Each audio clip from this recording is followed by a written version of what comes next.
எமினேசன் சரோஜதேவி ஜோடியாக நடித்த கல்யாண பரிசு படத்தின் மூலம் இயக்குனராக அறிமுகமான ஸ்ரீதருடைய இயக்கத்திலே உருவான 7வது திரைப்படமாக நெஞ்சில் ஓர் ஆலயம் திரைப்படம் அமைந்தது. இந்த திரைப்படம் அவருடைய சொந்த நிறுவனமான சித்ராலயாவின் மூலம் தயாரிக்கப்பட்ட 2வது திரைப்படம். முதல் படமாக எமினேசன் வைஜெயந்திமாலா ஜோடியாக நடித்த தேன்நிலவு திரைப்படம் அமைந்தது. காஷ்மீரிலே முழுக்க முழுக்க படமாக்கப்பட்ட அந்த திரைப்படம் மிகப்பெரிய வெற்றி படமாக அமையும் என்று ஸ்ரீதர் நம்பினார். ஆனால் அவருடைய எதிர்பார்ப்பை அந்த படம் பூர்த்தி செய்யலை.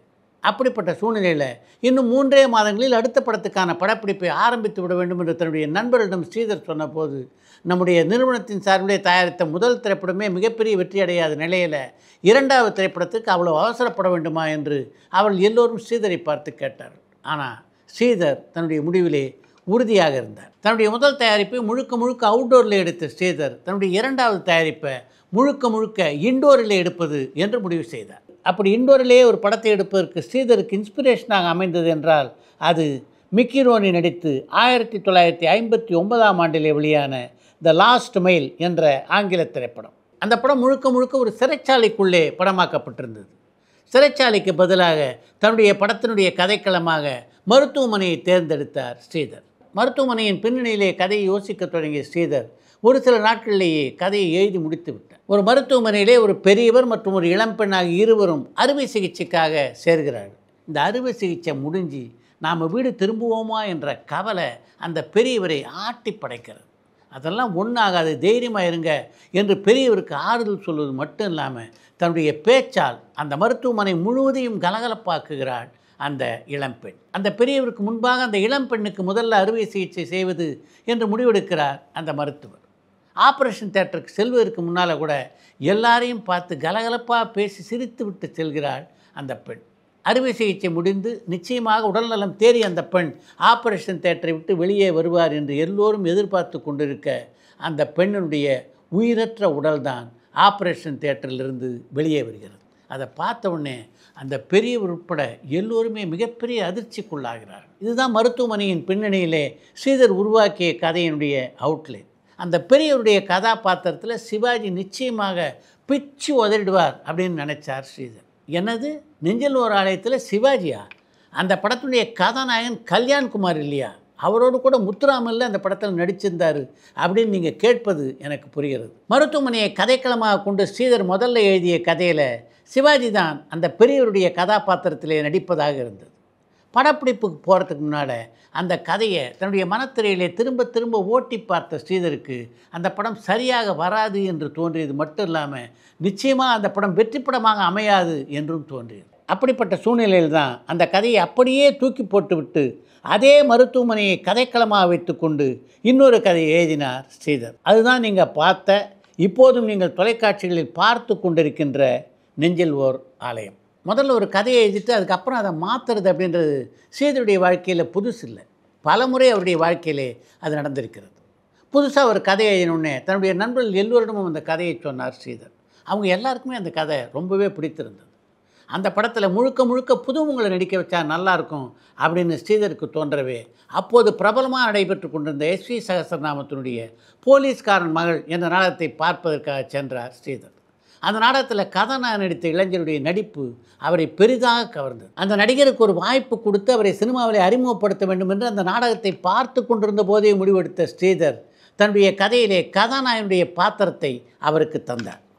அவர்தான் பின்னாளில் நவரச திலகம் என்று போற்றப்பட்ட ஆர் முத்துராமன். இயக்குனர் எல்வி பிரசாத் மேலே ஸ்ரீதருக்கு மிகப்பெரிய மரியாதை உண்டு. பக்கத்தில் அவருடைய படப்பிடிப்பு நடந்தால் அவருடைய படப்பிடிப்பு தளத்துக்கு போகாமல் இருக்கவே மாட்டார் ஸ்ரீதர். ஒரு நாள் அப்படி படப்பிடிப்புக்கு சென்றபோது அங்கே கல்யாண்குமார் என்ற ஒரு இளைஞர் நடித்து கொண்டிருந்ததை பார்த்தார். கல்யாண்குமாரின் இயற்கையான நடிப்பு ஸ்ரீதருக்கு ரொம்பவே பிடித்து போகவே நெஞ்சில் ஓர் ஆலயம் கதையினுடைய மிக முக்கியமான கதாபாத்திரமான அந்த டாக்டர் வேடத்தில் அவரை நடிக்க வைப்பது என்று முடிவெடுத்தார் ஸ்ரீதர். அடுத்து கதாநாயகி தேர்வு.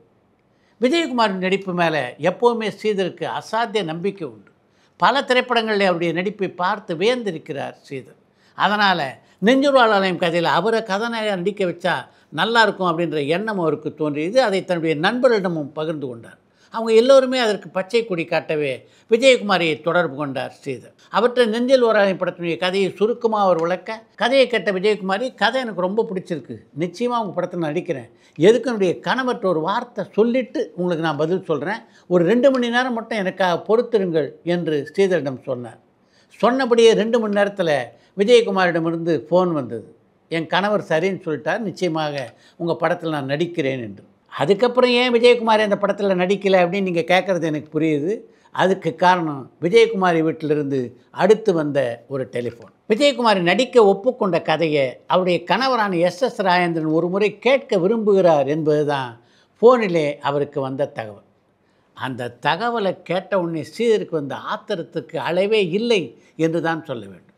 விஜயகுமாரி படத்தில் நடிக்கிறாங்க, அவருக்கு கதை சொல்லணுன்னா அது நியாயம். அவருடைய கணவருக்கு நான் எதுக்கு கதை சொல்லணும் என்று ஆத்திரப்பட்ட ஸ்ரீதர், விஜயகுமார் இந்த படத்தில் நடிக்க வேண்டாம், அவரிடம் சொல்லிவிடுங்கள் என்று தன்னுடைய தயாரிப்பு நிர்வாகியிடம் திட்டவட்டமாக தெரிவித்தார். மீண்டும் கதாநாயகி வேட்டை தொடங்கிய போது அப்போது பல படங்களிலே 2வது கதாநாயகியாக நடித்துக் கொண்டிருந்த தேவிகாவுடைய நினைவு அவருக்கு வரவே அவரையே நெஞ்சில் ஓர் ஆலயம் படத்தினுடைய கதாநாயகி ஆக்குவது என்று முடிவெடுத்தார் ஸ்ரீதர். நெஞ்சில் ஓர் ஆலயம் படத்தில் இன்னொரு முக்கியமான கதாபாத்திரம், அந்த படத்திலே குட்டி பத்மினி ஏற்றிருந்த அந்த கதாபாத்திரம். அதில் நடிக்கிறதுக்காக குழந்தை நட்சத்திரங்கள் தேவை அப்படின்னு ஸ்ரீதர் தினத்தந்தியிலே விளம்பரம் செய்ததை தொடர்ந்து நூற்றுக்கணக்கான குழந்தை நட்சத்திரங்கள் அவருடைய அலுவலகத்தை முற்றுகையிடத் தொடங்கினார். அந்த குழந்தைகள் கூட்டத்திலே குட் மார்னிங் அங்கிள் என்று துருதுருப்பாக பேசிய குட்டி பத்மினி ஸ்ரீதருடைய மனதை பெரிதாக கவர்ந்தார்.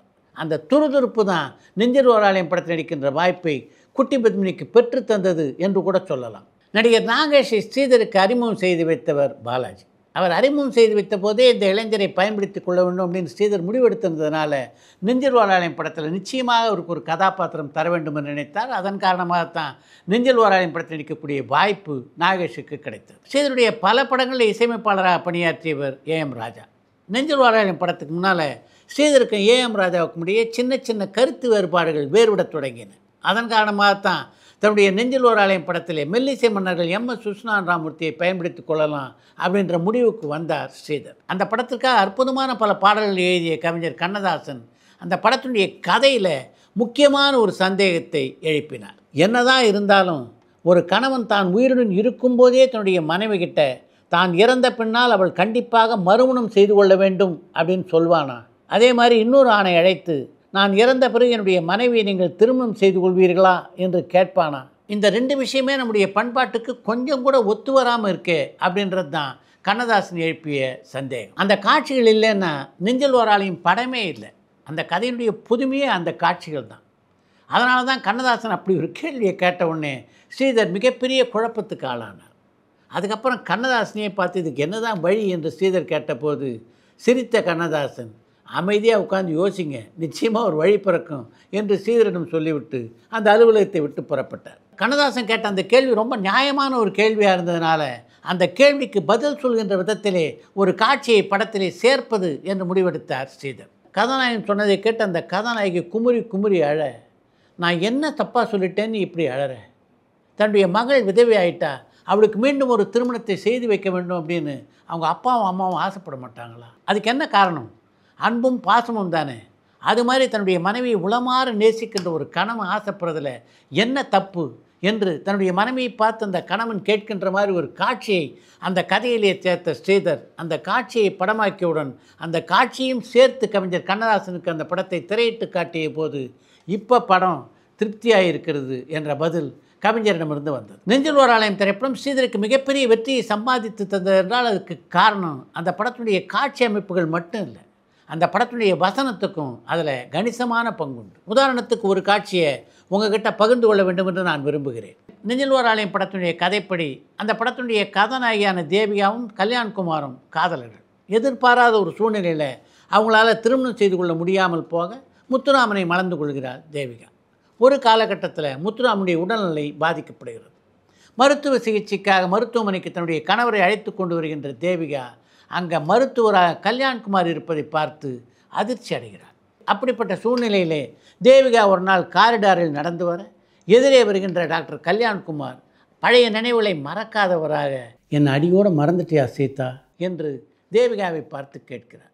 அதுக்கு தேவிகா பதில் சொல்வதாக ஸ்ரீதர் எழுதியிருந்த வசனம் தான் ஹைலைட். என் கணவருக்கு உங்கள் மேலே நல்ல அபிப்பிராயம் இருக்குது டாக்டர் என்று சொல்லிவிட்டு அந்த இடத்திலிருந்து நகர்வார் தேவிகா. அந்த காட்சிக்கு கைத்தட்டாத ரசிகர்களே இல்லை என்று சொல்லலாம். நெஞ்சில் ஓர் ஆலயம் திரையிடப்பட்ட எல்லா திரையரங்குகளிலும் அந்த காட்சியிலே ரசிகருடைய கைத்தட்டல் எதிரொலித்தது. சீதா, என்னை அடியோடு மறந்துட்டியா சீதா?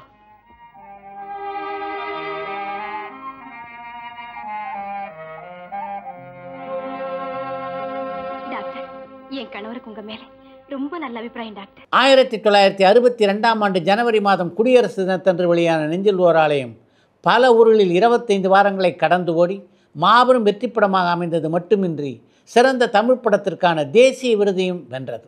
அடுத்த 2 ஆண்டுகள் இந்திய சினிமாவில் பல முக்கோண காதல் கதைகள் திரைப்படமாக உருவானது என்றால் அதற்கு விதை போட்டது ஸ்ரீதரின் நெஞ்சில் ஓர் ஆலயம் திரைப்படம்தான். பரபரப்பான சினிமா செய்திகள், நட்சத்திரங்களின் பேட்டிகள், சினிமா வரலாறு ஆகியவற்றை பார்க்கவும் படிக்கவும் உங்களுக்கான இணையதளம் touringtalkies.co.